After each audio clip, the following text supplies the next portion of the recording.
Hey guys, tonight we step through the heavy oak doors of a medieval feast hall where the air smells like roasted game, spilled wine, and just a hint of sweaty wool. You're not alone. There's a whole throng of you trudging across the rush-strewn floor, eyes wide as a line of servants march past, balancing absurdly large silver platters. Somewhere a lute hits a wrong note. The tapestries on the walls ripple faintly in the draft. And then it happens. They bring out the peacock. Yes, an actual peacock. Roasted whole, then redressed in its original feathers like a fabulous, slightly scorched runway model. Its neck curves delicately, its beady eyes somehow still judging you. And no, you probably won't survive this, either from food poisoning or sheer shock at how much effort went into something that tastes, frankly, like chewy turkey left in a damp cellar. So, before you get comfortable, take a moment to like the video and subscribe, but only if you genuinely enjoy what I do here. Drop a comment below with where you're watching from and what time it is there. Now, dim the lights, maybe turn on a fan for that soft background hum, and let's ease into tonight's journey together. You inch forward and sit down on the wobbly bench, flanked by people in varying states of nobility and plague immunity. In front of you, a trencher. Not a plate. Oh no. A trencher is a slice of stale bread used as a plate.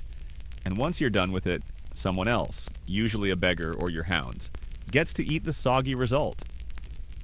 Appetizing. The great hall is buzzing. A harpist plucks away in the corner, competing with a jester who may or may not be drunk already. As you look around, it's clear. This is no casual dinner. This is spectacle on a spit. A booming voice echoes across the hall, probably the steward, and suddenly the serving line begins. First up, a roasted peacock, not just cooked. This bird has been stuffed, baked, and then had its entire skin and feathers reassembled around it for dramatic flair. The beak has even been gilded with gold leaf. There's incense tucked in its throat so that smoke billows from its mouth. Very normal, totally appetizing. You slice in and it's fine. It tastes like gamey chicken, but drier. More show than substance. Still, the nobles nod solemnly as if eating something beautiful is more important than enjoying it. Historically, peacock was reserved for the elite. It wasn't eaten often because it was expensive, hard to catch, and difficult to cook well. But that was kind of the point. The medieval one-percenters weren't looking for comfort food. They wanted drama, spectacle. A centerpiece that said, yes, I own land, and no, you can't sit with me. And it wasn't just peacock. Crane, heron, and even porpoise made appearances at high-end feasts. Yes, porpoise, as in the aquatic mammal. Historians still argue whether this was out of genuine taste preference or just because the church declared sea creatures fish, and therefore okay to eat on fasting days. We're not saying it's a loophole, but it's a loophole. Beside your trencher is a goblet, not for water, of course, because medieval water was basically just cholera in liquid form. Instead, it's filled with a weak ale or mead, something safer to drink and strong enough to blur the flavor of overcooked bird. You glance down the table.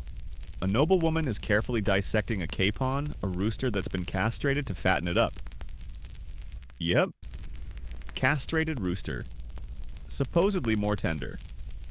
And honestly, it's not bad, especially when slathered in a sauce so thick with spices it makes your nose sweat. Welcome to medieval seasoning. See, spice was wealth. The more cinnamon, cloves, ginger, or pepper a dish had, the richer the host appeared.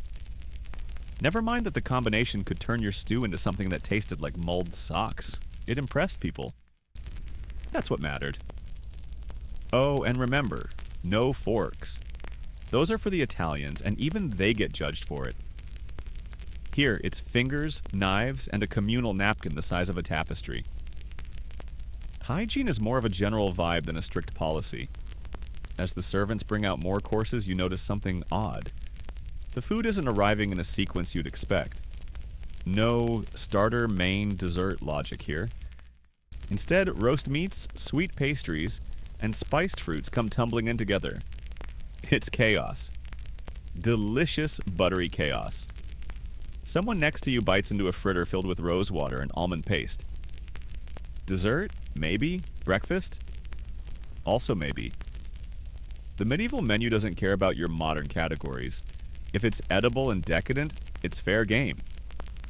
And speaking of games, a plate arrives with what looks like chess pieces?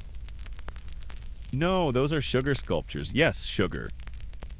Carefully molded into knights, castles, and tiny bishops. One of the guests actually eats the rook before realizing it was meant as decoration. Too late. You watch the sugar dissolve in his mouth like victory. Behind you, the doors creak open again. Another centerpiece. This time, a roasted deer, complete with antlers, posed like it's leaping across the table. They've even stuffed its mouth with apples and cloves to hide the smell. You're not sure whether to eat it or apologize to it. The longer you sit, the more overwhelming it becomes. Dishes keep arriving. Conies, that's rabbit by the way, stewed in wine, small birds cooked whole and piled high, fish that still have their heads and judgmental eyes. You reach for another goblet of ale. You're going to need it. Somewhere in the middle of this extravaganza, a minstrel begins a song about a knight who fell in love with a turnip. You don't ask questions. You just nod, chew, and remind yourself that you're here for the full experience. And just when you think the madness is winding down, a servant wheels out a massive pie. You brace yourself. Is it meat? Fruit? Custard? Number. It chirps. Because inside the pie are live birds. This isn't a joke. This was a real thing. A 4 and 20 blackbirds baked in a pie situation. They'd hide the birds under a cooked crust so that when the pie was opened, the birds would fly out in a flurry of feathers and screeching to the delight or horror of the audience. Practical? Not even a little. Memorable? Oh yes. By now, you're sticky with grease, dazzled by candlelight, and genuinely unsure if you've actually consumed any nutrition, but you've definitely consumed something. As you lean back, dazed, another tray passes by. You catch a glimpse of a roasted pheasant, again, fully feathered, as if it just sat too close to the fire. No one blinks. You're starting to understand how they built entire identities around their food. Not just survival, but spectacle, power, status. A social game you had to chew your way through. And somehow, you kind of love it, even if you never want to see another bird again. Before you can wipe the pheasant grease off your fingers, another dish lands in front of you. This one shimmering with a strange, gelatinous wobble of something that definitely didn't exist on the food pyramid in school. You stare. It stares back. Or at least it feels like it does. This is aspic. Meat jelly? You poke it with your knife and it jiggles ominously like it's laughing at you in slow motion. Whatever meat lies inside, pigeon, fish, a whole rabbit, is trapped in a glistening cube of translucent horror.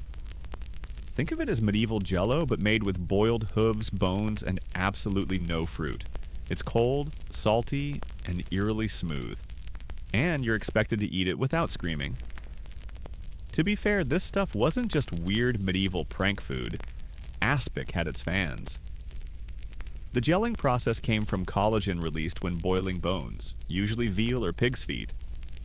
It was practical. It preserved meats longer in the absence of refrigeration, and the jelly layer protected the contents from air. It was even considered a sign of refined culinary skill. The clearer the jelly, the more advanced the cook. Though, honestly, when you're staring down a quivering tower filled with eggs, fish bits, and maybe raisins, your modern palate can't help but revolt a little. You take a bite. It's odd. Cold, savory, and vaguely meaty, with a texture somewhere between gummy candy and regret. Across the table, a nobleman devours his portion gleefully and wipes his hands on a spaniel's fur. You pretend not to see. Interestingly, aspic made its way through history and into the 20th century. Ever seen those cursed 70s cookbooks with olives floating in gelatin molds? blame the Middle Ages. Historians still argue whether this culinary monstrosity was born from necessity, showmanship, or just centuries of unchecked boredom. A servant ladles more jelly onto your trencher. You try not to cry. You glance around for something more familiar, and that's when you notice a group of monks arriving late, hushed, robed, head slightly bowed. It's Friday, which means no meat, technically, but monks are clever. One plunks down a fish dish that smells suspiciously like sausage. Here's the thing. Medieval Christians followed strict dietary rules, especially around Lent and Fridays. Meat from warm-blooded animals was off limits. So they got creative. Really creative. That fish on the monk's plate?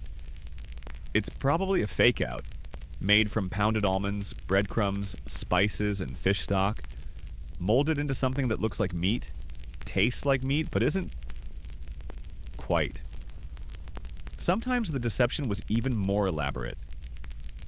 Take the cockatrice, a bizarre culinary Frankenstein where the front half of a piglet was sewn onto the back half of a capon, a fattened, castrated rooster, then roasted and served whole.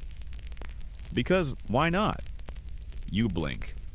A monk passes you what looks like a pie. Inside? Fish layered with spices, raisins, and saffron, masquerading as something decadent and meat-based. It's surprisingly good. Fishy, sure, but the sweetness from the dried fruit adds a complexity that's oddly satisfying. Still, you can't help but chuckle. These folks went to war for religion, survived plagues, and couldn't legally marry without permission. But they would not break the no meat on Friday rule.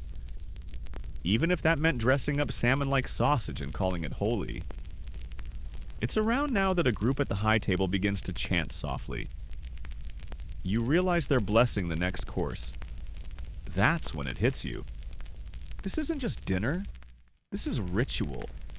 Every bite is bound up in faith, politics, class, and a deeply ingrained fear of eternal damnation by overindulgence. But also, indulgence. More fish arrives, and this time stuffed with herbs and laid out on a carved wooden platter shaped like a ship. Seaweed lines the sides like waves, and a lemon rests where the mass should be. It's art. If art were oily and smelled like brine. As you taste it, you catch whispers about fish days versus flesh days, a whole calendar of alternating dietary restrictions. The church dictated what could be eaten when creating a kind of rhythm that chefs had to follow, bend, or creatively bypass. One historian describes medieval cooking as a series of puzzles. How do we make dinner impressive, edible, religiously legal, and completely over the top at the same time? Turns out the answer was disguise everything and serve it with pride. You nod along politely as a young page offers you a goblet of hippocras, a sweetened, spiced wine often served to cleanse the palate. It's warm, cinnamon-heavy, and immediately burns your throat. Palate cleansed. Brain, slightly fuzzy, you settle back, finally managing a breath between courses. That's when the jelly returns. Not aspic this time, but a fruit jelly molded into the shape of a castle. Walls, turrets, and all. Someone pokes it, and the drawbridge jiggles. It's weirdly adorable, and also still kind of terrifying. Across the hall, a noblewoman tells a story about a feast where the jelly contained small, edible gold coins. They gave them to children, she says, so the poor little things would find treasure when they bit in. You nod. It sounds cute until you realize she probably means actual gold, and maybe teeth. As servants collect the trencher plates, scraping jelly remains into buckets, you watch them toss the scraps to the dogs lying quietly under the tables. That's another medieval custom. Not only were trenchers reused, they were often given to the poor or to animals after the feast. It was a sort of proto-food bank, wrapped in grease and crusty bread. By now, the hall is thick with heat. The torches along the stone walls flicker, casting long shadows. You can hear the buzz of conversation about land disputes, marriage alliances, and how Sir Aldred accidentally married his cousin's cousin. Again, but you're still thinking about that first peacock. You close your eyes for a moment, letting the sounds blur around you. Your tongue still tingles with cloves. Your fingers are sticky with wine and aspic. You can feel your heartbeat syncing with the rhythm of this ancient, absurd, strangely charming ritual. Because for all its weirdness, medieval food isn't just about survival. It's about identity. Drama, flex. Even within the jelly. Especially within the jelly. The noise in the hall rises. Cutlery clinks against wood. Someone hiccups loudly. And a jester somewhere behind you lets out a belch that might have been choreographed. But you barely notice. You're still captivated by what just arrived at your end of the table. Another jelly. But not just any jelly. This one seems cursed. It glows faintly orange in the firelight, its translucent dome quivering like it knows things. Inside, you can make out slices of boiled meat, chopped herbs, and... Wait, is that a whole quail egg, suspended near the center like a prehistoric mosquito in amber? This is aspic's sinister cousin. Meat jelly with a flair for the dramatic. Medieval cooks didn't stop at flavor. They went for vibes. And this one is giving haunted. You glance at the lord seated to your right, who slurps his portion cheerfully and proclaims, "Tastes like victory." You smile politely while trying not to think about the gelatinous nightmare sliding across your trencher. Aspics were used not just for preservation, but for performance. Some were shaped into animals, architectural wonders, even battleships. The noble goal? To blur the line between art and edibility. Historians still argue whether these were primarily practical or theatrical, though it's hard to imagine someone looking at a meat-filled jelly shaped like a cathedral and thinking, "Ah yes, this is efficient." But things get weirder. A servant arrives bearing a silver platter, and on it, what appears to be a roasted bird. But it's not a fresh one. It's several. Sewn together. Wings of a goose, body of a capon, head of a pheasant. Welcome to the grotesque genius of medieval illusion dishes. Culinary taxidermy designed to blow the minds of your guests and possibly traumatize a few children. You stare at it. It stares back. It's unclear who's winning. This dish is known as a sautelty, a whimsical, often bizarre concoction served between courses to entertain diners. Think of it as the TikTok filter of the medieval banquet. Something to spark conversation, awe, and confusion. Sautelties weren't always edible either. Sometimes they were sugar sculptures or marzipan castles. Other times full-blown plays acted out in miniature scenes with food as props. And on certain occasions they were animals turned into strange hybrids and given names like cockatrice or Lèche Lombard. Elegant? Number memorable? Absolutely. The one you're staring at now is called a bastard swan. It's not on the menu because the menu is verbal and constantly evolving. But it's here, sizzling, looking like the result of a poultry-themed Dr. Frankenstein experiment. And somehow you're supposed to eat it. You do. It tastes like chicken.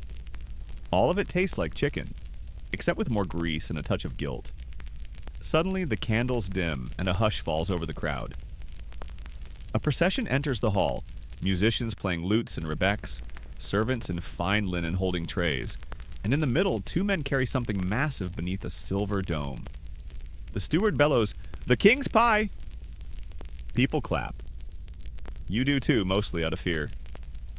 The dome is lifted, and from within the pie, a dozen live doves burst forth, wings flapping, feathers flying into people's goblets. The air fills with shrieks, both from the birds and the startled diners. A woman beside you ducks as one narrowly misses her powdered wig. Everyone laughs. This was planned. That's right, it's another sautelty. 4 and 20 blackbirds, remember? The birds weren't baked into the pie, thankfully, but tucked beneath a hollow pastry shell. A literal showpiece that was more about optics than edibility. Though after the doves make their escape, what's left behind is a genuine meat pie. Possibly pigeon, possibly squirrel. You're honestly too tired to care. A server slices you a piece. It's piping hot, filled with hard-boiled eggs, dried cherries, and lumps of unidentifiable meat. It tastes like rich gravy and decisions you can't take back. Still, you chew thoughtfully. This is the height of medieval entertainment. Danger, drama, and dinner, all rolled into one. Across the hall, someone plays a hurdy-gurdy. The notes whine slightly out of tune, but no one seems to mind. A jug of spiced wine gets passed your way, and you take a long sip. It tastes like honey, cinnamon, and a mild concussion. Then, another marvel arrives. A swan. A flaming swan. It's roasted, its feathers reattached, and its body doused in brandy before being set aflame. The fire dances along its wings, casting shadows across the long table. You blink. You're not hallucinating. Yet. The flaming swan is carried around the room as a centerpiece before the fire is doused and the bird carved. It's not for everyone. The meat is tough, oily, and tastes a bit like pond water, but that's not the point. The point is spectacle. If you're powerful, you eat swan. You don't enjoy it, you endure it. Because enduring rare, tough, expensive meat is the noblest of burdens. Historically, swans were status symbols. Legally owned by the crown, they were marked like cattle and served primarily at royal feasts. Their preparation took days, and their arrival was designed to impress. You begin to realize in medieval culture, food wasn't just fuel. It was politics, performance, identity. It's also possibly the reason you're starting to see two jesters. As you finish your swan slice, chasing it with more hippocras because nothing else can mask the flavor of waterfowl, an elder at the table leans toward you and says, "Once at a wedding in Bordeaux, they served a roast ox with a pig stuffed inside, and a goose inside that, and a quail at the very center." You blink. "A meat turducken?" He grins. "A meducken." You're pretty sure he's making that up, but also, you believe him. Because this world of feasting has its own rules. A banquet is a stage, and every dish is a performance. The more absurd, the more legendary. People will forget your name, but they'll remember the pie that exploded into birds, or the aspic castle that jiggled like it had opinions. You lean back, fingers stained with grease and gold leaf, full of food that probably violated 3 modern health codes. And yet, you're enchanted. Because amid all the madness, the jelly, the taxidermy chicken hybrids, and the literal firebirds, there's something weirdly beautiful. Something timeless. And tomorrow, when you wake up craving toast, you'll think fondly of the swan you watched ignite like a feathery comet, sailing through the medieval night. You don't know what time it is, or what course you're on. The wine's been flowing like a river in spring, and somewhere between the jelly with the attitude and the pie full of birds, time sort of gave up. All you know is that the air is thick with roast smoke, music, and the unmistakable scent of something new arriving. Something you can smell before you see. A silver tray comes into view, carried by 2 men who look slightly traumatized. On the tray, a boar's head. Real, full, fur still bristling, teeth still very much intact. And to really bring it home, they've stuck a gilded apple in its mouth. Because why not? The thing is, you've been vaguely prepared for odd food by now. But this is medieval centerpiece food. The boar's head wasn't just a meal, it was a statement, a flex, a warning maybe. Historically, the presentation of the boar's head was serious business. It often came out with fanfare, music, processions, maybe even a poem or two recited in its honor. One Christmas tradition involved singing an actual boar's head carol, as the roasted beast was paraded through the feast hall like some kind of crispy, tusked celebrity. You lean in, its eyes are glassy, its ears slightly singed. The rosemary sprigs stuffed behind its ears aren't fooling anyone. it still looks like it wants revenge. You take a small bite when the steward offers a slice. The meat is dark, rich, gamey, kind of like pork, but wilder, earthier. It's been slathered in a sauce made from vinegar, honey, and something aggressively herbal. It's not bad, if you don't mind your food looking back at you. Someone at your table mutters that this particular boar was caught near the bishop's land. Someone else insists it was hand-fed pears for a month. You quietly hope it wasn't the same pear you just ate. And this is where the weird garnishes start to show up. Beside the boar's head are things that don't seem like they belong with meat at all. Gilded nuts, gold-dusted fennel, candied citrus slices carefully laid out to make the boar look festive and oddly remorseful. A servant tosses tiny silver flakes across the tray for extra dazzle. This is food as theater again, and every performer gets a costume. Historians still debate how much of these outlandish garnishes were actually meant to be eaten. Some say they were edible luxuries, others argue they were symbolic, meant to show off the host's wealth and taste rather than please the tongue. Either way, it's a lot. And you've already eaten jelly, swan, and at least one bird hybrid. So at this point, your stomach's main emotion is confusion. A priest 2 seats over takes a bite of the apple in the boar's mouth. Someone gasps. Turns out that's not considered polite. The apple is mostly there to keep the mouth open and decorative, not for consumption, like putting a beret on a cat. It doesn't mean you should pet it. To wash things down, another jug of spiced ale gets passed your way. This one's got a stronger kick than the last, probably laced with ginger or wormwood. You sip cautiously. It burns like it has a grudge. As the hall claps and cheers for the boar, a second tray is placed beside you. It looks innocent enough. Pastry crust, steam curling off the edges, no visible animals or eyeballs. You breathe a sigh of relief. Then someone says, "It's a porpoise pie." You freeze. A what? Porpoise. As in, aquatic mammal. Yes, really. In medieval times, porpoises were considered fish by religious standards, meaning they could technically be eaten on fast days. And so they were. Often stuffed with eels, oysters, or even dried fruits. Not out of necessity, but out of a kind of ecclesiastical loophole and a chef's dark sense of humor. You pass on the porpoise pie, mostly out of fear. The guy next to you tries it and looks like he just solved a math problem and also witnessed a crime. Instead, you turn your attention to another peculiar offering being distributed nearby. Gilded eggs. Not gold-colored. Gold-covered. They've been hard-boiled, then wrapped in edible gold leaf, laid out in a nest of herbs and sprinkled with tiny pearls made from sugar. It's absurdly decadent. A chicken egg made to look like it belongs to a dragon. You take a bite. It tastes like an egg. But the gold clings to your lips and tongue like you're part of a Renaissance painting now. A person beside you says, "You've been kissed by Midas," and offers you a napkin embroidered with someone else's family crest. Back in the corner, a minstrel is performing a tale about a knight who won a roast goose in a tournament of riddles.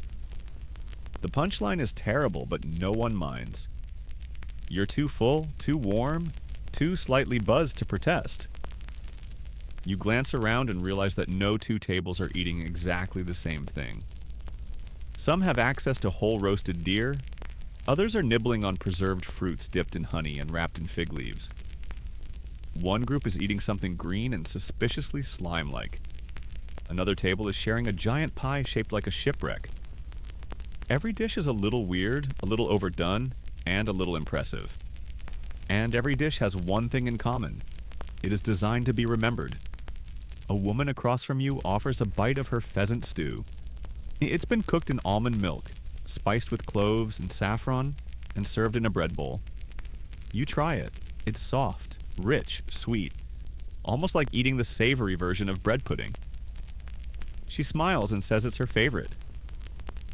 "Better than porpoise," you reply, and she laughs. And that's the thing. For all the flaming birds, gold-leafed nonsense, and surprise pies, there's something weirdly communal about the madness.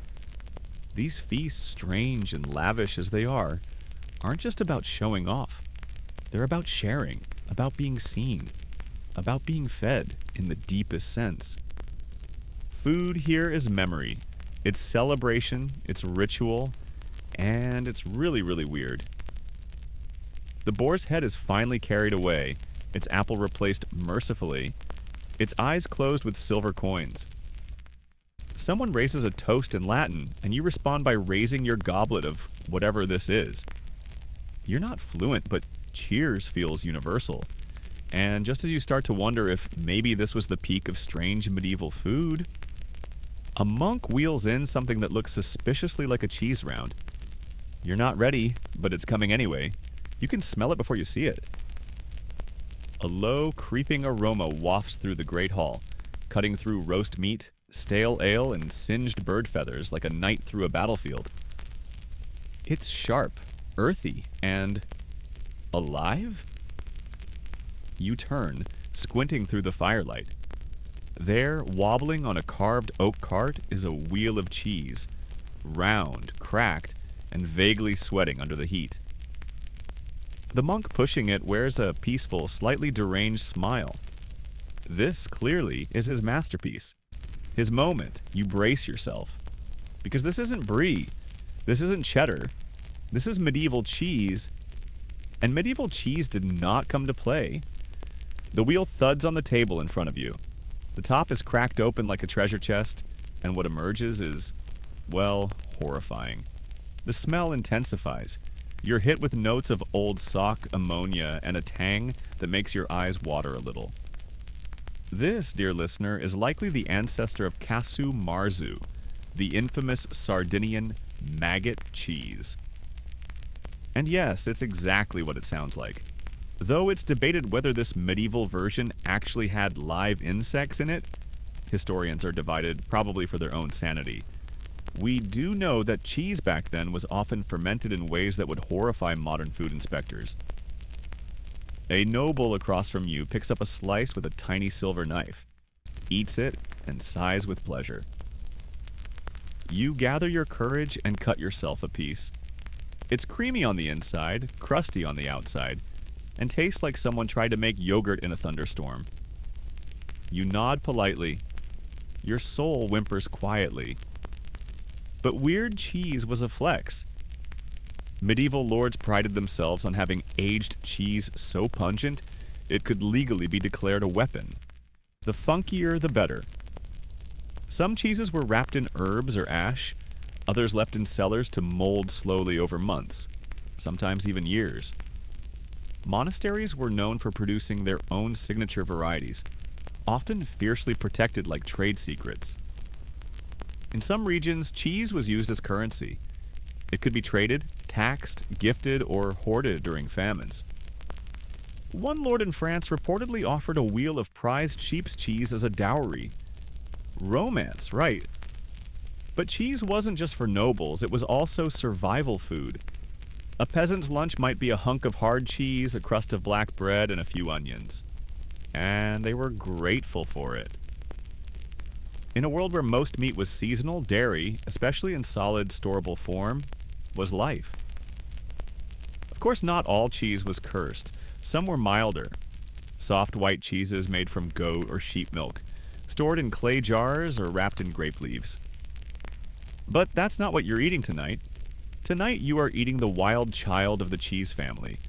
The one who left home young, started a medieval rock band, and now smells like penance. The monk offers you a dollop of something else, runny, sour, and reportedly excellent with figs. You try it. It tastes like regret and unpasteurized adventure. Meanwhile, at the far end of the hall, another delicacy is making the rounds. Pickled fish. Small, bony, pungent little guys floating in a brine so strong it could clean armor. You pass. Instead, you reach for a modest-looking slab of bread, topped with... Is that jam? Nope. It's blood pudding. Because breakfast food, medieval style, hits a little different. Black pudding, made of pig's blood, oatmeal, onions, and fat, is served here not as a side dish, but as an actual course. It's been fried crisp on the outside and laid delicately on toasted rye. You take a bite. It's rich, salty, iron-heavy, comforting in a slightly concerning way. Someone beside you smiles and says, "It's good for the humors." You nod, pretending you know which ones. Blood was surprisingly common in medieval cooking. Nothing went to waste. When you butchered an animal, you used everything. The fat for candles, the bones for broth, the organs for stew, and the blood for sausage. Waste was not an option. Frugality, after all, was virtue, unless you were rich, in which case waste was performance art. You reach for a goblet of ale to wash it down and notice the rim has been dipped in sugar. Fancy. You take a sip. It tastes like spiced apple and whatever the medieval equivalent of Red Bull was. There's chatter now about what's coming next. Someone says eel, someone else says frogs. You brace yourself. Because medieval diners? They loved eel, especially in pies. Suddenly there it is, a tray carried by a boy barely old enough to lift it. A pie, oval-shaped, crust golden and glistening, with thin slivers of what you hope is onion poking from the vents. The steward announces it with pride. "Eel pie." You resist the urge to run. Eel was common in medieval Europe, surprisingly plentiful, easy to store, when smoked or pickled, and considered an acceptable alternative to meat on fast days. In fact, some towns used eel as currency. Monks paid taxes in eels. Entire fisheries were dedicated to the slippery little guys. But the pie before you is not just practical.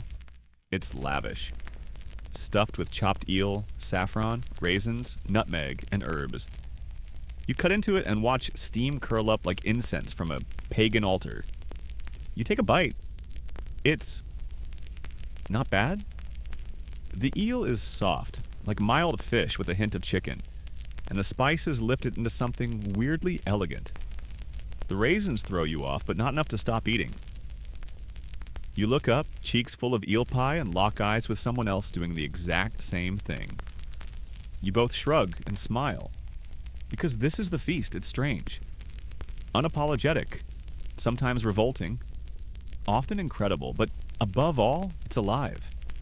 The kind of alive that only comes from a time when survival and celebration were constantly tangled. A juggler tumbles past your bench, almost toppling a platter of pickled turnips.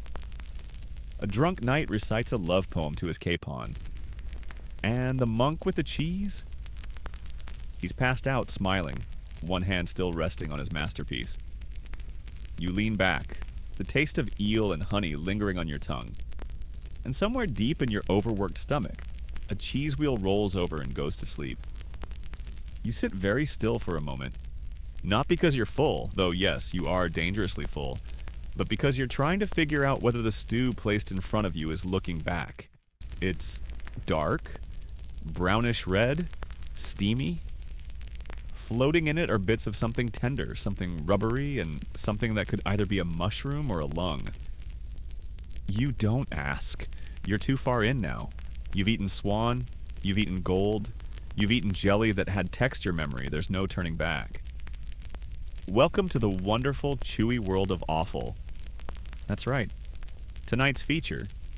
Liver, lungs, kidneys, tongues, stomach linings. Everything polite society usually pretends doesn't exist. You spoon up a bite of the stew. It's earthy, rich, slightly metallic. Definitely liver. Possibly heart. The meat is soft, the broth thickened with bread and wine, and spiced with something that tastes vaguely like cloves and despair. You chew slowly. In medieval kitchens, nothing was wasted. The word offal literally comes from offal, referring to the parts that fall off during butchering, which for peasants meant survival. For nobles, it meant exotic delicacies from parts of the animal you couldn't identify in polite conversation. Tongue, for instance, was considered a treat when boiled and stewed with herbs. And tripe, stomach lining, was often fried or served cold in jelly. Yes, jelly again. It always comes back. The pot beside you holds a meat pudding, a mixture of minced organs, suet, oats, and spices, all wrapped in a sheep's stomach. You poke it, it jiggles. You look around to make sure no one's watching, then try a bite. It's weirdly good. Chewy. Savory. Comforting in a way that makes you question your entire palate. A noble 2 seats over says the stew reminds him of the time he ate a goose's gizzard boiled in milk for 3 days straight. Another swears by fried spleen. Someone else asks if you've ever tried roasted udder. You have not, and you're not sure you ever will. But here's the kicker. Offal wasn't always poor people's food. In fact, certain organ meats were highly prized, especially when dressed up with expensive spices or buried in elaborate pastries. The difference was in the presentation, not the part. Historians still argue whether offal in feast was a sign of frugality or flamboyance. Was it about saving every last scrap? Or showing that you could turn even a cow's pancreas into a dish worthy of a royal table? Hard to say, but clearly both were true at different times, depending on your station, your kitchen, and your commitment to not wasting a single organ. A tray passes by holding something pink and oddly shaped. Sweet breads, someone says. You nod, pretending you know what that means. It's not bread, it's a gland, don't ask. Then someone tells the story of a noble in Burgundy who threw a 12-course banquet made entirely from offal. Dishes included stuffed duck hearts, calf's brain fritters, and a custard made with bone marrow and apricot jam. It was divine, they whisper, eyes glassy. You try to imagine it, you fail, you need a break. Something light, a palate cleanser. Instead, they bring out another meat pie. But this one is different. It's dusted with sugar, decorated with candied fennel and a glaze that shimmers like stained glass. It's dessert, you're sure of it. Until you cut it open and find rabbit. That's right, dessert meat. The pie is filled with tender rabbit. Dates, honey, saffron, almonds, and cinnamon. It smells like baklava and bites like roast dinner. It's confusing. Sweet. Savory. Strange. But that was medieval cuisine for you. The sweet and the salty constantly playing footsie under the table. There were no strict rules about flavor categories. A pie could contain both pears and pheasant. A custard could have fish in it. A tart might hide bacon under its berries. No one blinked. Spices like cinnamon, nutmeg, and ginger weren't just for dessert. They were used in almost everything. Why? Because they were expensive. And putting them in meat dishes, especially weird meat dishes, was a culinary power move. I can afford to make this rabbit taste like perfume, and you will thank me for it? You chew slowly. The rabbit is soft, almost melt in your mouth, and the raisins pop with sweetness. You find yourself weirdly impressed. Who knew this would work? Medieval cooks were masters of balancing flavors, and meat tarts were just one of many hybrid dishes they adored. Meat custards, savory puddings, even meat fritters dipped in honey and fried until golden. Everything was fair game, literally. The man beside you is eating something that looks like a turnover. Lamb and plum, he says. Perfect for winter. You smile and wonder if modern cuisine just gave up halfway through history. You glance down at your goblet, still full. The wine tonight has been spiced, warmed, cooled, red, white, maybe both. You're not entirely sure anymore. You ask a passing servant what's in it, and he rattles off. Cloves, anise, cinnamon, honey, pepper, rosemary. And wine, he adds like it's an afterthought. You sip. It tastes like Christmas and sinus relief. The feast continues. You're full now, properly full, but you're also intrigued. Because each dish is a surprise, a gamble, a mystery wrapped in pastry and sprinkled with gold. And every time you think you've seen the weirdest food of the night, something new arrives. You look around the table. The guests are glowing, red-cheeked, bloated, laughing. The fire crackles. The musicians strike up a slower tune. Someone pours more wine. Someone else starts a story that ends with a chicken being knighted, and you take another bite of your sweet meat pie. Because why not? You're in too deep to pretend now. This isn't just a feast anymore, it's a delicious fever dream. You slump back in your seat, wondering how your medieval stomach hasn't filed a formal complaint. Around you, plates are scraped clean, goblets are refilled, and somewhere in the rafters, the birds from that earlier pie are probably still emotionally recovering. But the feast, it marches on. And this time, it's serving something that arrives with no warning, no ceremony. Just a quiet, oozing presence laid before you like a dare. A heavy slab of what looks like pudding? Except it's black, like black. You tilt your head, it shines slightly, and it's hot. Steam curls up from its sides like it's recently emerged from a medieval underworld. It's blood pudding, again. Yes, more. Because apparently, in the medieval world, one serving of coagulated pig's blood and oats simply wasn't enough. This version is richer, thicker, almost gelatinous at the center.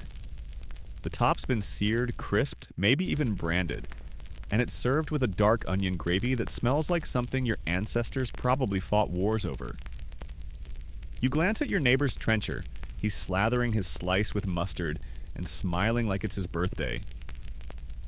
You take a breath, then a bite, and... okay, it's weird, but it's not bad. It's earthy, iron strong, textured with oats, and has a weirdly homey comfort to it. The mustard punches through the richness. The gravy is sweet and sour. It's like the meatloaf of nightmares, but with heart. Literal, probably. Across the table, someone pipes up about the great breakfast feasts of noble households. They say the Duke of Bedford once broke his fast with 12 eggs, eel stew, and a pitcher of wine. Someone else nods, adding, and blood pudding soaked in ale for 3 days, served on a bed of roasted apples. You raise an eyebrow. No way. But it is the Middle Ages, where breakfast wasn't the polite cereal and toast affair we know today. For nobles and knights, breaking fast often meant diving headfirst into what most of us would consider dinner, with ale on the side. Sometimes beer, rarely water because, again, cholera. Peasants, on the other hand, weren't sitting down to duck egg omelets. Their morning meals were simple. Rye bread, maybe cheese or leftover porridge cold from the night before. If you were lucky, a bit of salted fish. If you were really lucky, no one stole your bread before you woke up. You sip a spoonful of the onion gravy on its own. It's oddly delicious, thickened with stale ale, a little vinegar, and probably more lard than should legally be allowed. Your arteries politely request a moment of silence. But even now, you can't stop thinking about breakfast, or at least medieval versions of it. You ask a nearby servant what the house typically serves in the morning, and she replies, boiled eggs, fried liver, blood cakes, spiced pottage, baked apples, and watered wine. You blink. That sounds more like a feast, but then again, medieval life was unpredictable. You might not have dinner, or tomorrow, so you front-load your calories just in case. This explains the enormous platters of sausages being carted in next. Oh yes, sausages. They're long, coiled like rope, glistening in grease and arranged like culinary scrolls of temptation. Some are dark red, blood sausage. Others are pale, peppered with herbs and mystery. A few seem to have exploded, no one cares. You fork a chunk and taste it, it's shockingly good. Spiced, smoky, almost sweet. Made with a blend of minced offal, fat, and herbs, and probably sealed in intestines because artificial casings weren't a thing yet. Medieval sausage making was an art and a survival skill. They were stuffed with anything edible, meat scraps, barley, onions, garlic, and whatever else wouldn't immediately spoil. Once stuffed, the sausages were smoked over open flames or hung to dry, preserving them for days or weeks. Historians still argue whether sausage recipes were closely guarded secrets or shared like gossip. In some noble households, the sausage master was as respected as the steward, which, let's be honest, is both weird and kind of iconic. You chew your sausage contemplatively. You wonder how many pigs were involved in tonight's menu alone. at least 5, maybe more. And right as you're beginning to accept that pig might now make up 70% of your internal organs, a new dish lands in front of you. It's porridge? Yes, a thick, creamy, steaming bowl of pottage, a staple of medieval tables. But this one is different. It's not the thin peasant version made with leftover barley and turnips. No, this is feast pottage, rich with marrow, garlic, leeks, and crumbled cheese. Possibly duck, possibly eel. You've stopped asking. You spoon some into your mouth and instantly, comfort, warmth, salt, fat, a flavor that feels like getting hugged by someone who smells faintly of smoke and rosemary. Pottage was the go-to meal of the Middle Ages. A slow-cooked stew or porridge made from whatever was available.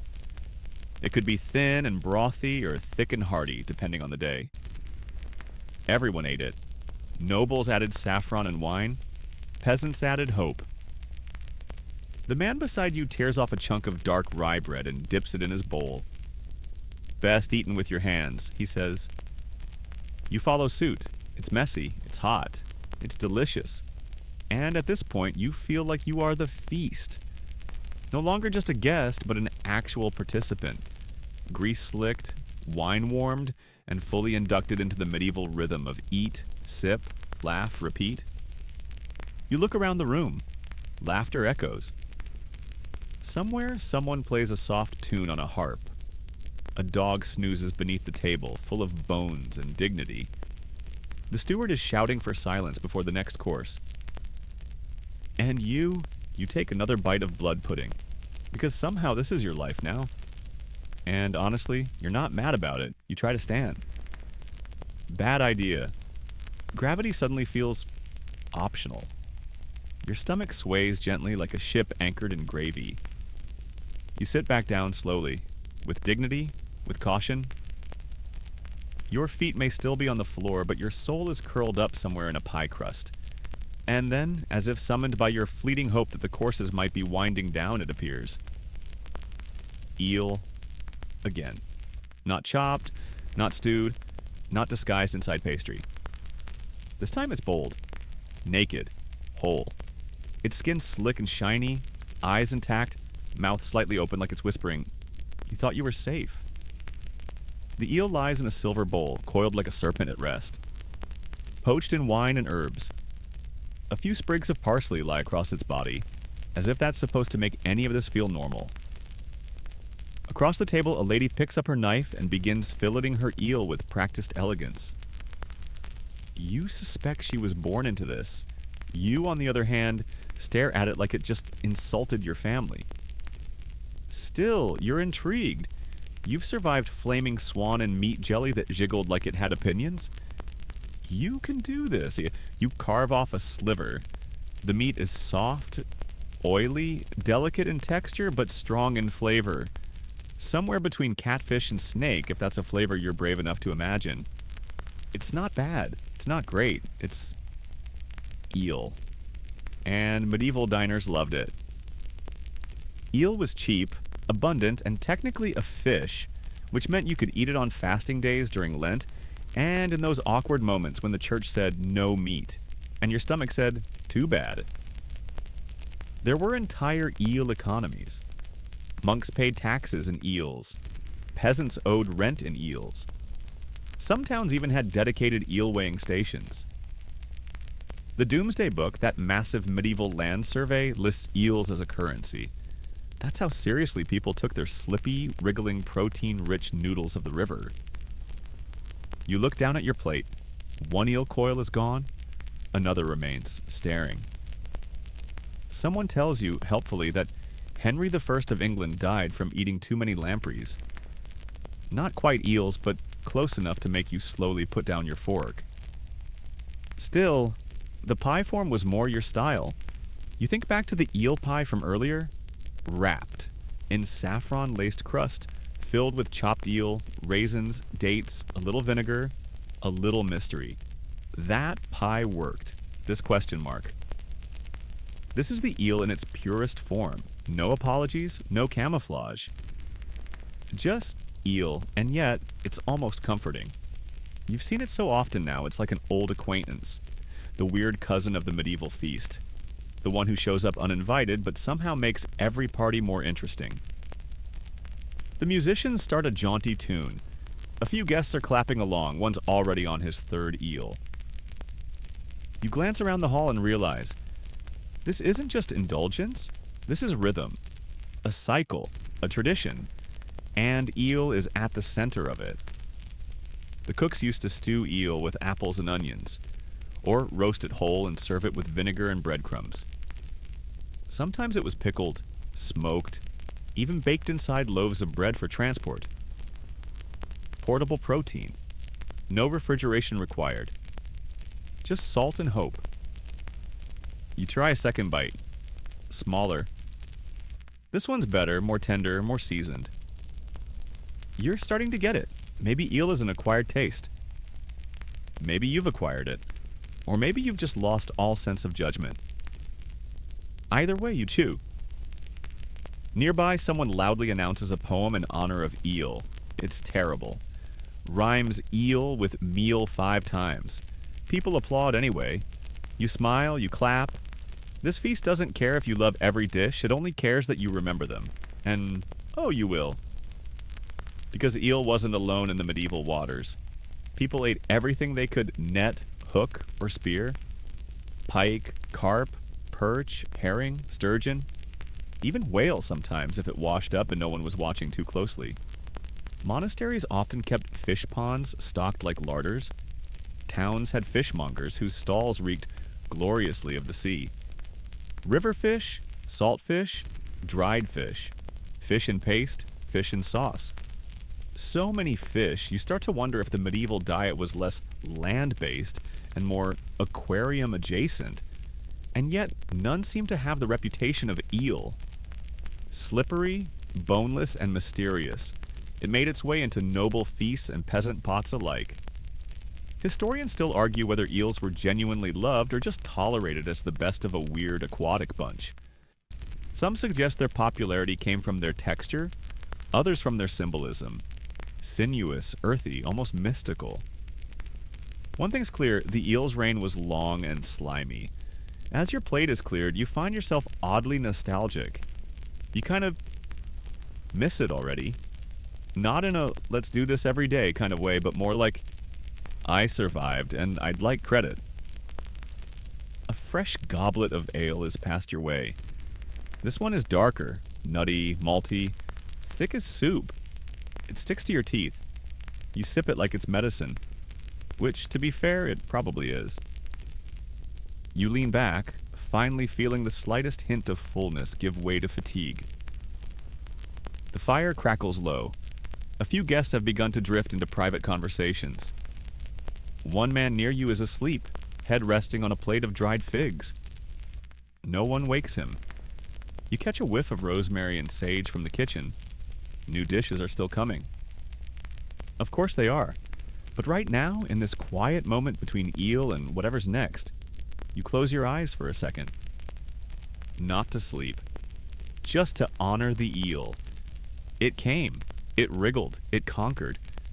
And somehow it became the star of the feast. You barely have time to say goodbye to the eel before something even more bewildering arrives. A bowl is placed before you, steaming, fragrant, and vividly purple. You blink. Purple soup. Not beet red. Not wine dark. Not this sat too long under the torchlight. Number this is intentional. This soup is a rich royal violet, like someone melted a robe from the House of Lancaster and added broth. You stir it with your spoon, cautiously. The smell is pleasant, sweet, spicy, and a bit like cinnamon mixed with meat. You taste it. It's thick, almost gravy-like. Definitely contains some kind of poultry, maybe almond milk, and... Is that sugar? Yes, it is. Welcome to the deeply confusing, wonderfully bonkers world of medieval food coloring. See, medieval cuisine wasn't just about taste, it was about spectacle, drama, surprise, Meals were a performance, and every dish had to look like something more fabulous than what it actually was. Enter edible dyes. This purple stew probably dyed with turnsole, a pigment derived from lichens that changes color with acidity, or maybe sandalwood or elderberry skins. The cooks went out of their way to make this stew look like it had royal blood. And it wasn't just soup. Chickens were dyed blue. Eggs were painted gold. Custards were bright green. Even rice imported at great cost was sometimes tinted just to show off. You glance around. Someone's biting into a pie with a crust glazed in bright orange. Another diner breaks open a pastry to reveal saffron yellow custard, oozing out like it's auditioning for a medieval cooking show. Historians still debate the exact recipes used for these color transformations, whether saffron was wasted just for hue, or if beetroot and parsley juice were favored in poorer kitchens. But one thing is certain, color meant status. If you could afford to waste a rare spice or a dye just to make food prettier, it meant you were rich enough not to care. And yes, sometimes the dyes were less than safe. Take verdigris, for instance, made by scraping copper rust into a fine green powder. It gave dishes a bright emerald hue and a side order of slow poisoning. Perfect for when you want your jellied eel to say, "I'm gorgeous and I might kill you." No big deal. A new plate slides in front of you. It's a roasted chicken, or is it? You slice in, and it's not chicken. It's veal. The outside's been painted with a mixture of egg yolk and turmeric to make it look like poultry. Your brain stutters, your mouth agrees. It's good. Rich, moist, tender, and your taste buds are now completely detached from reality. Welcome to Culinary Illusion 2.0. Feasts like this weren't just about eating, they were about experiencing. You weren't just a guest, you were an audience. Every course came with a reveal, a twist, a flavor plot twist. Just when you thought you understood your plate, it shapeshifted. One chronicler wrote of a feast where the fish arrived painted to look like roast beef, and the beef looked like fish. Just because. And if you're wondering, didn't people get annoyed by this? They absolutely did not. Because in the medieval world, food was entertainment. Cooking was theater. And sometimes the best compliment a chef could receive was a guest exclaiming, "What in God's name did I just eat?" You sip your wine again. It's sweeter now, more like syrup than drink. They've clearly moved on to the dessert versions. Cinnamon, cloves, maybe a hint of rosewater. Your lips stick slightly as you set the goblet down. And then they bring out something new. You hear the whispers before you see it. "They've done the golden chicken again," someone hisses. Golden. Chicken. You crane your neck. And sure enough, there it is. A roasted bird, fully feathered. Except the feathers are gold, not gold-colored. Actual gold leaf, painstakingly applied one shimmer at a time. It glows under the candlelight like a myth. You're not even sure it's edible anymore. It's become something else. A symbol, a flex. A monument to both vanity and incredible kitchen labor. The bird is wheeled slowly past the tables, a sort of edible parade float. People applaud. Some stand. One child faints, probably from hunger and awe. You ask your neighbor, "Are we supposed to eat it?" He shrugs. "If you can catch it before it flies off, maybe." You're joking, obviously, you hope. They do eventually carve the golden bird. It tastes like any other well-roasted capon. Tender, brined, with a hint of smoke and fat. The gold doesn't taste like anything, but it feels expensive, luxurious, like eating a crown, and that's the point. As the guests devour the shimmering flesh, you notice that no one even flinches anymore. Purple stews, blue eggs, gold birds. It's just another Tuesday in the Great Hall. You sit back, letting the chaos pass you by. It's beautiful in a way. Silly. Extravagant. Joyful. Because when life outside these walls was brutal, famine, disease, war, taxes, inquisitions, maybe it made sense to turn your meal into something magical. to paint your food, to trick the eye, to play with expectations. You couldn't control the world, but you could at least surprise someone with a lavender stew. A juggler tosses apples across the room. One misses and rolls under your bench. No one cares. The band strikes up a tune that sounds suspiciously like Greensleeves, even though it hasn't been invented yet. And for just a moment, you forget the cold outside. You forget the damp stone walls, the questionable water supply, the total lack of forks. Because the chicken is gold. The soup is purple. And everything tastes like it was made by someone who wanted you to be amazed. You're not sure if the wine is getting stronger or if the food is starting to whisper to you. At this point, it could go either way. A hush falls over the feast, not out of reverence, but more like the hush of a room that has collectively hit its stomach's full to critical threshold. The music softens, and for a moment you wonder, is it finally over? Of course not, because here come the organ meats. Again. You glance down at the plate placed in front of you. A stew that seems innocent at first. Brown, glossy, aromatic. But one glance tells you this isn't your average beef stew. That's not beef. That's tongue. And that? That could be liver or lung. Possibly heart. Possibly multiple. You consider your options. You have none. So you take a bite. And it's not bad. In fact, it's deeply satisfying. The tongue is tender, almost silky. The liver is rich, almost chocolatey if you squint your soul hard enough.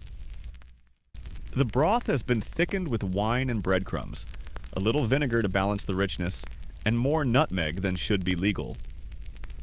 The cook who made this knows what they're doing. Medieval cooks had to, especially when working with offcuts, the parts of the animal that required finesse. Anyone can roast a leg of lamb, but turning kidney and lung into something worthy of a noble feast? That's art. And in the medieval kitchen, waste was not an option. Every part of the animal had purpose. Tails were fried, feet were boiled into gelatin, brains were baked into custards, and intestines washed, scraped, and used as sausage casing. Yay! Historians still debate whether nobles actually enjoyed eating organ meats or just tolerated them in the name of extravagance. Some argue these dishes were a flex. Look how refined I am. I can eat cow tongue on purpose. Others think it was simply the result of medieval chefs being too good at their jobs. Make anything taste amazing, and people will eat it, even spleen. You ask the man beside you what he thinks of the dish. Could use more spleen, he says. You're not sure if he's joking. Next up, a platter of minced pies. Small pastries packed tight with meat, sweet, dried fruits, wine, and spices. Basically the medieval version of protein bars. If protein bars had the texture of fruitcake and smelled like stew. You bite into one. It's hot, crumbly, sweet, savory, and completely impossible to categorize. It tastes like Christmas, and also like breakfast, with a faint hint of regret. They were originally called chewits, and they were popular across England and France, often made with beef or mutton, mixed with raisins, cloves, and cinnamon, all baked into a small pastry crust. Some even had fish inside. Nothing says holiday cheer like anchovies in a pie. But the real star of this course? Head cheese. Let's take a breath. Because head cheese is not cheese. It is, in fact, everything but. It's what happens when you boil the head of a pig or a calf for hours until the meat falls off, and then set it in its own gelatin to cool into a loaf. Yes, that's a real thing. And no, it's not a prank. It was beloved. A slab is placed in front of you. You stare. It's mosaic-like. Bits of cheek, snout, maybe ear, suspended in a translucent meat jelly. You cut a slice. It shivers slightly. You eat it. It's salty, chewy, rich. Oddly compelling, and again, completely normal by medieval standards. Head cheese was efficient. It used the whole animal, could be stored cold, and traveled well. Peasants made simpler versions with vinegar and onions. Nobles got theirs molded into beautiful shapes. sometimes shaped like animals or castles or coats of arms. You sip your wine. It helps. Just then, the servers arrive with another strange offering. Tripe fritters. Because of course they do. Tripe, aka cow stomach lining, is sliced, boiled, battered, and fried into golden curls. You try one. It's chewy, a bit rubbery, but the batter's delicious. You suspect it's the same batter they used for dessert fritters. Which brings you no comfort. Someone nearby asks the table if anyone's ever eaten lamprey and jelly. Someone else responds, once, at my cousin's execution banquet. You don't ask for details. There's something beautiful about how casually these dishes are treated. There's no snobbery, no wincing, just a cultural agreement that food is food. And if it's prepared with care, even brains and feet deserve their moment. And it's not just meat. A small ceramic bowl is passed to you, filled with something pale, cold, and creamy. You taste it. It's garlicky, slightly sour, with a crunch. You ask what it is. Almond milk blancmange with shredded chicken, the server replies. Of course. Blancmange, originally a pale pudding made with rice, almond milk, sugar, and shredded poultry, was a favorite among the sick, the wealthy, and the occasionally confused. It was gentle, software easy to digest, and somehow still involved meat.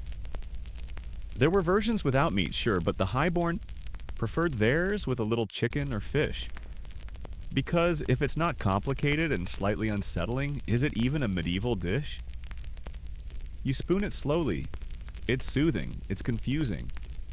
It tastes like something your grandmother might make if your grandmother was also a court physician.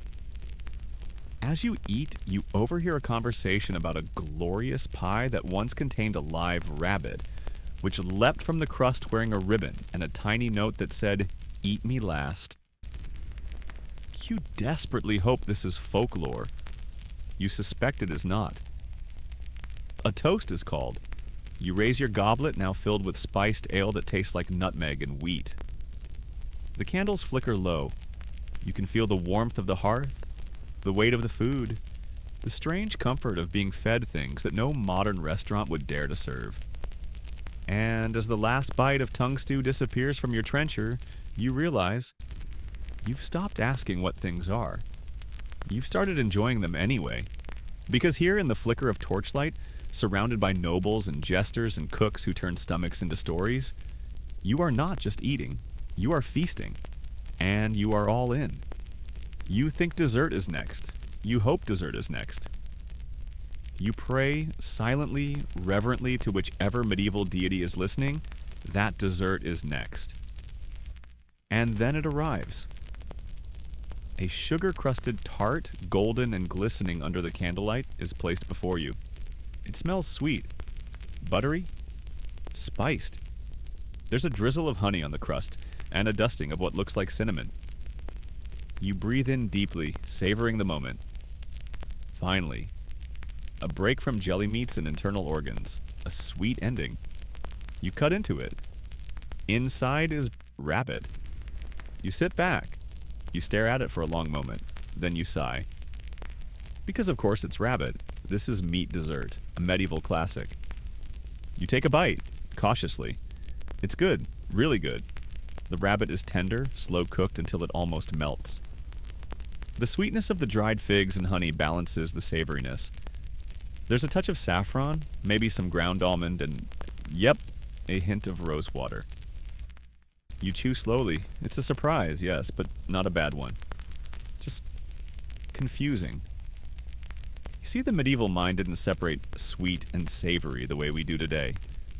To them, sugar and spice belonged everywhere. Not just at the end of a meal, but laced through the middle of it. Meat pies with fruit, custards with chicken, tarts filled with fish and sweetened with honey. This isn't a glitch, it's a feature. And in elite circles, sugar wasn't just an ingredient, it was a symbol. Imported at great cost from distant lands, sugar was exotic, expensive, and highly coveted. To serve it with meat wasn't strange, it was elite. A sign you could afford luxury upon luxury. You glance at the next dish being brought out. It's a jelly. Again. But this one is molded into the shape of a swan, tinted pale pink and topped with gold leaf. Inside? Diced veal and pine nuts. Why? Because someone said, let's make this bird-shaped pudding meatier. Historians still argue whether medieval desserts were meant to be pleasant or provocative. Some believe chefs delighted in fooling diners with sweets that weren't sweets, or meats that weren't meats. Others argue these recipes simply reflect a world less hung up on binary flavors, where a pie could be both dinner and dessert. Why not? A platter of fritters appears next. Crispy dough balls, fried golden and dripping with honey. You reach for one eagerly and then pause. They smell like onions, because they are onion fritters, dipped in saffron honey glaze. You eat it anyway. It's confusing, but delightful. Someone near you says, they're better with vinegar. You nod as if that clarifies anything. Then comes the true star of the evening, marchpane. You've heard whispers, and now it's here. Marchpane, an early version of marzipan, is made from ground almonds, sugar, and rose water. But tonight it isn't served as a simple treat. It's a castle, a literal edible castle, complete with almond paste battlements, sugar glass windows, and tiny marzipan soldiers perched on the turrets.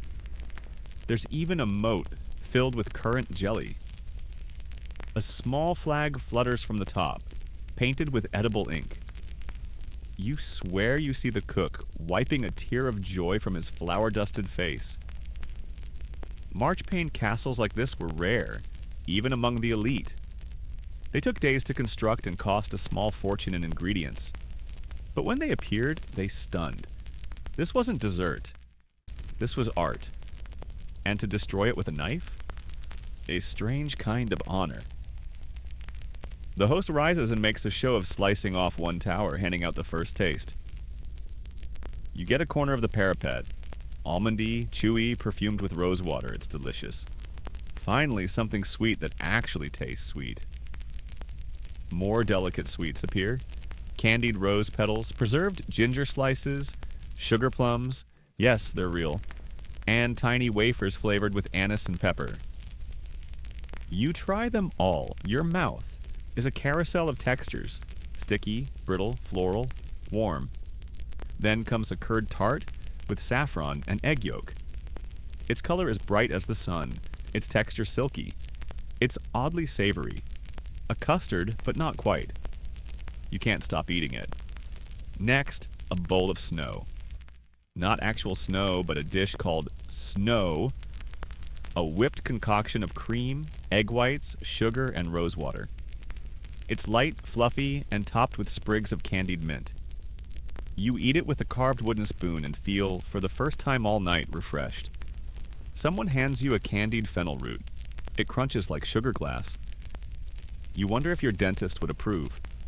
Then remember, dentistry doesn't really exist yet. You crunch louder. A servant offers dragées, tiny sugared seeds, some of which are oddly spicy. You chew one and it burns slightly. Someone laughs and tells you it's meant to settle the stomach. It does not. A dish of spiced wine is passed around. More hippocras, sweet and fragrant. You sip. It helps. Everything is softer now, hazy and gold-tinted. The wine is warm, your belly is warm, your soul is floating somewhere between candied eel dreams and almond parapets. And then someone passes around a silver platter with what looks like a very small pie. You take a piece. Inside? Venison. Of course, it's been stewed with pears and plums, baked into a crust dusted with sugar and crushed cloves. It's the perfect end to a medieval meal. Meat disguised as dessert. Dessert disguised as meat. No clear lines, no rules. Just layers of flavor, tradition, and chaotic culinary joy. You look around the room. Some guests are nodding off, full and flushed. Others are still nibbling, trying every last oddity. Someone is writing a poem on a piece of bread crust. Someone else is sleeping with their head in a bowl of preserved figs. And you're licking rabbit honey glaze from your fingers. You no longer care what's in anything. You've reached that special medieval food state, full, slightly disoriented, and emotionally vulnerable to a marzipan tower collapsing. Because this isn't just a sugar course. This is a final act. A curtain call for a feast that's part theater, part endurance test, part culinary fever dream. And you've survived. You didn't even cry, except a little during the eel. Somewhere between the candied fennel and the marzipan moat, you start to realize you've lost track of how long this feast has lasted. Hours, days, centuries. You wouldn't be surprised if a monk burst in yelling that it's now the next holy day and you've skipped 5 mass services. And just when you think it's over, when your hands are sugar sticky and your jaws sore from chewing on centuries of tradition, it happens. The spice parade begins. The first thing you notice is the scent. It's not subtle. Someone in the kitchen just unleashed a jar of cinnamon that could knock out a small army, and it's not alone. Here comes nutmeg, clove, ginger, cardamom, saffron, black pepper, cubebs, spices upon spices, clouding the air like aromatic confetti. A page boy brings out the next course, what appears to be a roast quail in a sauce so dark red it's nearly black. The sauce glistens with oil and mystery. You lean in. It smells like wine and something sweet and hot. The kind of hot that builds slowly and then punches you politely in the throat. You take a bite, and there it is. Cinnamon, clove, pepper, and probably enough ginger to build a very angry gingerbread house. It's amazing. The spices don't just season the food, they transform it. The quail becomes more than quail. It becomes theater. Alchemy. A performance in your mouth. One that says, yes, this tiny bird was imported at great cost and bathed in flavor worth its weight in silver. Because in the Middle Ages, spices were literal gold dust. More valuable than coins. Wars were fought for cloves. Explorations launched for cinnamon. Marriages arranged and empires funded through the trade of saffron. To cook with spices was to flex. And tonight, the kitchen is doing push-ups on your plate. Another dish lands. This time, a stew of lamb and a sauce of saffron, vinegar, and pomegranate seeds. It's tart, bright, full of warmth and sunshine, and the unmistakable aroma of luxury. You can smell the money. Across the table, someone brags that their family has a spice cabinet larger than their stable. Another boasts that they once tasted a dish with real nutmeg, which in some places was worth more than its weight in gold. You glance down at your own stew. It tastes like something stolen from a royal vault. You wonder if your portion alone cost more than your house. If you had a house. Spices were the heartbeat of medieval cuisine, especially at feast. They didn't just add flavor, they added identity. Saffron turned rice into treasure. Clove turned bland pork into legend. And pepper? Pepper was practically its own currency. Some servants were paid in it. Some nobles hoarded it like diamonds. Historians still argue how widespread spice use really was. Some say only the elite could afford regular access. Others believe trickle-down spice economics made it possible for the middle class to get the occasional whiff of luxury. Either way, the rich, they flaunted it. You pick up a chunk of bread, dark, dense, sour, and use it to mop up the last of your sauce. The saffron stains your fingers yellow. You smile. Then the next spice bomb arrives. It's a rice dish. Pale gold, flecked with raisins and slivers of almond, sweetened with honey and, perfumed with mace. Not the pepper spray, the spice. It tastes floral, nutty, a little overwhelming, but also kind of perfect. A woman across from you dips her bread into a bowl of clove gravy.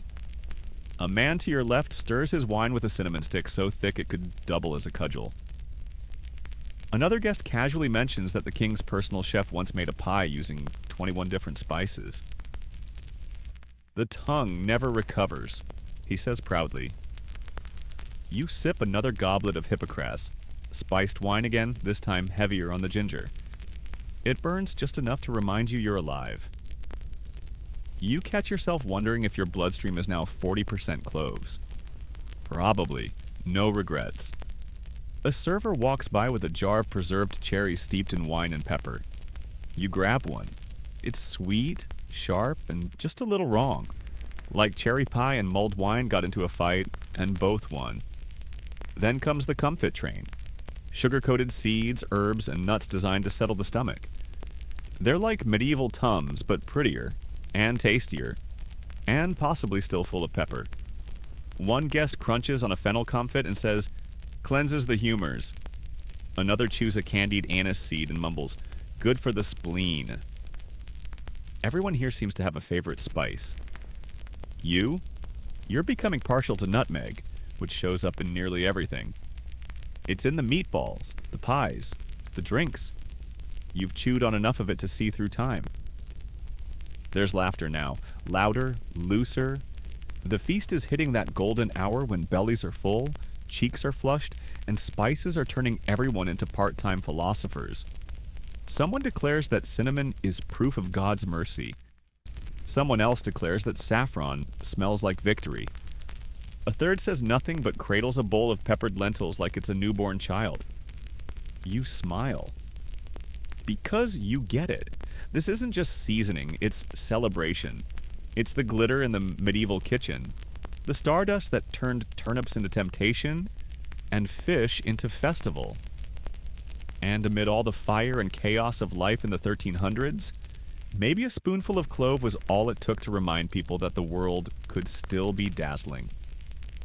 As the final dish of the course is placed in front of you, a glazed duck breast crusted with cumin, coriander, and cinnamon, you realize you've reached the crescendo. The moment where spice stops being an accent and becomes a main character. You eat. Slowly. Reverently. And for once, nothing is disguised. Nothing is jelly. Nothing is purple. It's just duck. Spice like a dream. You're floating now. Not metaphorically. You're genuinely unsure if your body still obeys gravity or if you've transcended into some higher medieval plane where everything smells like cumin and your fingers are permanently glazed in honey. And yet, the food keeps coming. A procession of servers glides by, each one balancing yet another tray, and with it comes a growing sense of dread and awe. Because the next phase of this never-ending medieval marvel isn't just one last bite, it's the feast that never ends. Yes, you heard that right. They call it entremet, a term that loosely translates to between dishes, though calling it that is like calling a fireworks show a few sparks. These are palate cleansers, side amusements, edible spectacles, and full-on performance pieces, served while the kitchen prepares even more food. Your first entremet? A roast piglet, posed like it's mid-leap, with gilded hooves and tiny banners sticking out of its bag. One of the banners reads, "Fortune smiles on the hungry." You aren't sure if that's comforting or deeply threatening. The piglet is crisp-skinned, tender, and glazed with a sauce that tastes like plums, mustard, and a long walk in the woods. You eat cautiously while watching the next arrival. A pie the size of a small wagon wheel is rolled out, and as the top crust is lifted, surprise, it's filled with tiny meatballs, each one dyed a different color, and skewered onto a sugar stick like meaty lollipops. Because why not?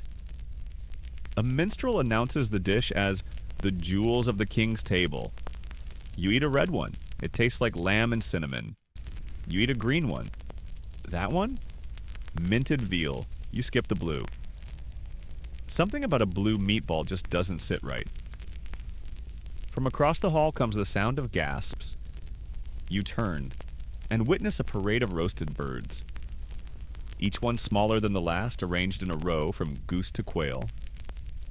One noble claps, in delight as the final tiniest bird, possibly a sparrow, is served to him on a single slice of toasted brioche. This is the nested bird course. And yes, it's a real thing. Cooks in the medieval period loved this stunt. You'd stuff a pigeon into a chicken, then the chicken into a duck, then the duck into a goose, then the goose into a pig, then the pig into whatever was big enough to house all of them. It was a carnivore's Matryoshka doll, and it was glorious. Historians still debate if these nesting meat monstrosities were practical, or just a culinary dare taken too far. Some think it began as a food preservation technique. Others believe it was simply what happens when bored rich people and ambitious cooks have access to a lot of poultry. You chew on the edge of a sparrow leg crostini. It tastes like just because we could. More dishes appear. Roasted peacock tongues and saffron jelly. Turtle eggs stuffed with almond paste. Boiled pears dyed green and stuck with clove-studded raisins to look like little hedgehogs. Someone passes around a dish of laughing beans. Dried broad beans soaked in wine and honey, said to inspire mirth and improve the humors. You pop a few in your mouth. They taste like sweet hummus with a personality disorder. The hall is loud now, a buzz with chewing and laughter and songs that keep going long after their rhymes have collapsed entirely. A man recites a tale about a feast where each dish was served in the shape of a famous saint. You don't believe him, but you also can't rule it out. You sip more Hippocras. The warmth settles behind your eyes like a velvet curtain, and then a murmur passes through the room. The feast is not ending exactly, it's shifting. A man with a scroll announces, "The final table." You watch as servers clear plates, wipe surfaces, and begin placing a long wooden plank down the center of the hall. On it, tiny bowls. Dozens of them. Hundreds. Each filled with something different. This is the ending wave. The final surge of dishes before guests begin dozing off under the tables and someone's dog becomes unofficial ruler of the feast. The bowls contain preserved fruits, clotted cream, honeyed chestnuts, vinegared eggs, dried apples soaked in wine, walnuts rolled in sugar, lavender cooked lentils, why, no one knows. Each dish is small, a spoonful here, a mouthful there. You move slowly, reverently. This is the feast saying goodbye. One tiny syrupy kiss at a time. One of your favorites? A warm milk pudding thickened with breadcrumbs, sweetened with honey, and topped with, of course, black pepper. Because no part of this feast wants you to get too comfortable. You watch as guests take bowls gently, one at a time. Some sniff them first, some raise them in toast. A few slip them quietly to their lapdogs. No judgment. At the far end of the table, a boy is lighting small candles and placing them in mounds of sugar. The flames flicker, illuminating the bowls like little altars, a final act of reverence for the absurd, chaotic, utterly glorious celebration that has unfolded across the night. And still, you eat. Not because you're hungry. You left hunger behind somewhere around Section 5. You eat because every bite has become part of a story. You eat because your fingers are sticky and your heart is full. You eat because if you stop, it might all vanish. The laughter, the lute music, the dancing meatballs, the sugared hedgehogs, and so the feast goes on. Until one final dish is brought before you. It's simple. A slice of toasted rye, buttered, sprinkled with salt, and served with a single preserved fig. You stare at it. The quietest course. The most humble. No jelly, no gold leaf. Just bread. You bite in. And it's perfect. Because even in a world of flaming swans and color-shifting custards, the simplest bite can still whisper, "You made it." And you did. You feasted. You endured. You remember. By now, your stomach is operating on vibes alone. You're slouched slightly to the left, supported by the sturdy arm of a half-asleep knight whose breath smells like onion fritters and mead-soaked ambition. The hall has softened. The torches burn lower, the music has slowed to a sleepy hum, and your brain is somewhere between 1,347 and a lucid dream about eating saffron in the clouds. Which means it's the perfect time for a liquids. A tray clinks down in front of you, holding 4 goblets, each one filled with something more questionable than the last. A red, a brown, a cloudy gold, and what looks suspiciously like a pale green potion from a wizard's pantry. You choose the brown. It's ale, but not your friendly pub ale. This is medieval ale, thick, yeasty, unfiltered, and brewed without hops. It's murky, almost chewy. Tastes like barley, honey, and possibly despair. You take another sip. It grows on you. Ale was the lifeblood of medieval Europe. Not just a drink, it was hydration. Water was dangerous, often contaminated, so people drank ale. Daily, from peasant children to lords in velvet hats. Brewed at home or bought in town, it was low in alcohol and high in safety, relatively. But tonight's ale is stronger, spiced, medicinal. You ask what's in it, and the servant shrugs. Cloves, sage, wormwood, maybe fennel. And love. You believe him. Also possibly rat hair. You choose to believe in love. Next, the cloudy gold goblet. You sip. It's mead, fermented honey wine. Sweet, floral, warm. It tastes like if a beekeeper fell in love with a vineyard. Mead was ancient even in the Middle Ages, beloved by Vikings and nobles alike.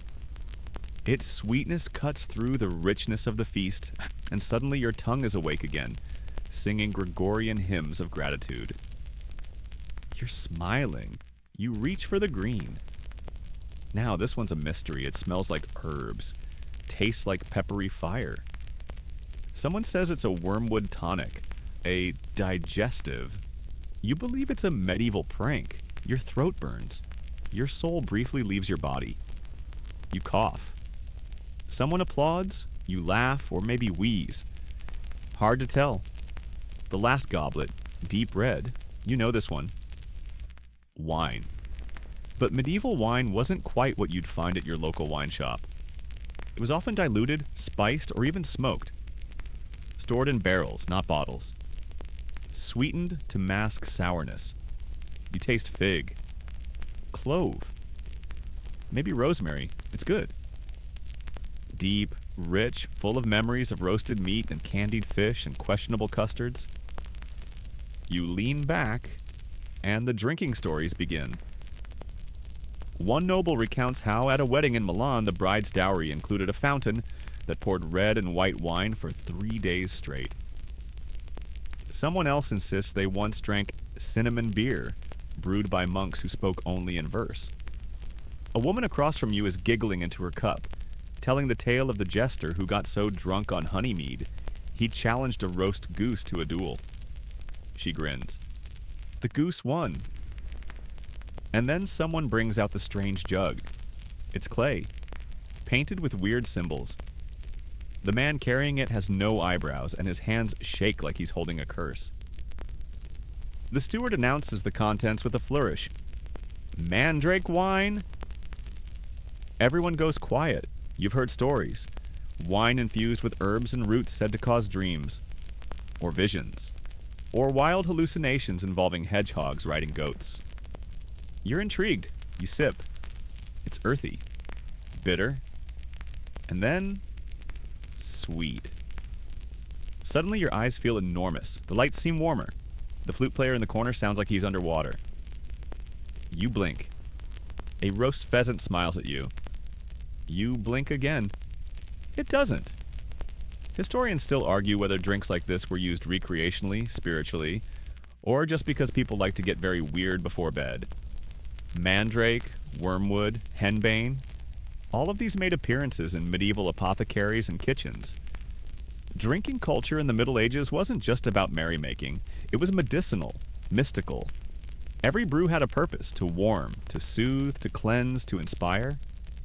Some even said it allowed communion with saints, or, depending on your dosage, with something far less pleasant. Someone beside you drinks too fast and immediately recites the genealogy of Charlemagne backwards. No one stops him. This is normal. You switch back to mead. Safer, softer. Your table has turned quieter now. People aren't eating so much as gently nibbling, idly twirling herbs between their fingers, sipping slowly like they're savoring the last few moments of something they know won't come again soon. And you understand that. Because this is the tail-end magic of a medieval feast. The moment between revelry and sleep, between noise and hush. Where bellies are full, candles burn low, and the world narrows to the flicker of flame and the warmth of your seat. Someone nearby starts humming. The lute joins in. Soft, slow. A tune about lost love, or maybe stolen sausages. Hard to tell. You raise your goblet one last time and whisper a toast. Not to kings or saints, or even the cook who somehow turned fish into dessert. You toast the moment. This flickering, fermented, gold-tinged hour where everything is warm and nothing hurts. And as your goblet empties, you feel it. You've reached the part of the feast where food becomes memory, and memory becomes dream. By now, time itself has softened. The walls of the great hall seem to breathe in rhythm with the candlelight. The laughter has faded to murmurs. Platters sit empty, their sauces congealing into ancient murals of excess. Somewhere a lute plucks its final notes. And you've become part of the furniture. A well-fed, wine-warmed relic of the medieval feast. The servants begin to sweep the rushes on the floor, brushing away scraps of bread and bits of gilded parsley. Dogs stretch, burp softly, and reposition themselves under benches. A jester quietly folds himself into a pile of cloaks, still clutching a candied almond like it's a treasure. But the feast, oh, the feast, isn't quite finished. Because now comes the most sacred, most whispered about course of all. The final bite. A tray is passed around silently. On it, small, square pastries, each one no bigger than your thumb. They shimmer faintly with sugar glaze. You take one. It's warm. Inside is pear spiced with cardamom and clove. The crust is delicate, crumbling like old parchment under your teeth. It's the kind of pastry that doesn't shout. It sighs, a gentle, sweet ending. No jelly, no meat surprise. Just fruit, spice, and soft bread. Humble, comforting, final. This is no accident. Medieval meals were built like stories. Beginning, crescendo, chaos, and calm. And this final pastry is the closing paragraph. It doesn't ask for applause. It simply says, "You've made it." And you have. The steward reappears, voice low now, no longer booming. Candles will burn low. Guests may retire. Dreams are encouraged. He bows. It is the closest thing to a benediction you've received all night. You sip the last of your hippocras. It's cold now, syrupy. You don't mind. You close your eyes. And for a moment, the whole feast replays in your mind. The peacock, all feathers and glory. The meat jelly that jiggled like it was casting a spell. The eel that slithered into your heart against all odds. The laughter. The toasts. The firelight dancing across silver platters. You realize something quietly. None of it was practical. Most of it wasn't even comfortable, but all of it, every last absurd bite, was meant to be remembered. This was celebration in its most dramatic form. Food not just for the body, but for the story. And now you are part of that story. You've sat where nobles sat, eaten what kings flaunted, and outlasted more courses than most modern humans ever should. The hall grows dim. Guests begin to shuffle slowly away, some toward guest chambers, some simply toward the floor. A few whisper goodbyes, others just smile, full and dazed. And you? You remain seated a moment longer, watching, savoring. Not the food anymore, but the stillness after. Because this is where the feast ends, and the dream begins. The fire crackles faintly now, a last ember of warmth in the heart of the great hall. The plates have been cleared, the laughter has drifted away like smoke. The musicians have gone quiet, their instruments resting on velvet cushions like tired animals. And you? You sit there, eyes half closed, heart full, the last taste of pear and spice still lingering on your tongue. Outside the night deepens. A breeze stirs through the stone corridors, cool and clean. It carries the faintest trace of rosemary. Somewhere in the distance, a night bird sings, soft and low. The torches by the door have been snuffed. Only candlelight remains now, flickering gently like fireflies caught in glass. The bench beneath you creaks as you shift, not to rise, just to breathe. Slowly, fully. Your stomach, that brave warrior, finally stills. No more roast bird, no more gilded crusts, no more eel pies lurking beneath innocent lids. Just quiet, just calm. Just the soft weight of satisfaction curling gently around your ribs. You close your eyes, and for a while you're no longer a guest at the feast, but part of the hall itself. Part of the walls that witness centuries of revelry. Part of the stories whispered in between bites and toasts and wild, joyful nonsense. So let the dream come now. Let the flavors fade. Let your breath slow like the dying fire. And may you drift ever so gently into sleep. With honey on your lips, laughter in your chest, and a very small marzipan castle tucked safely into your dreams.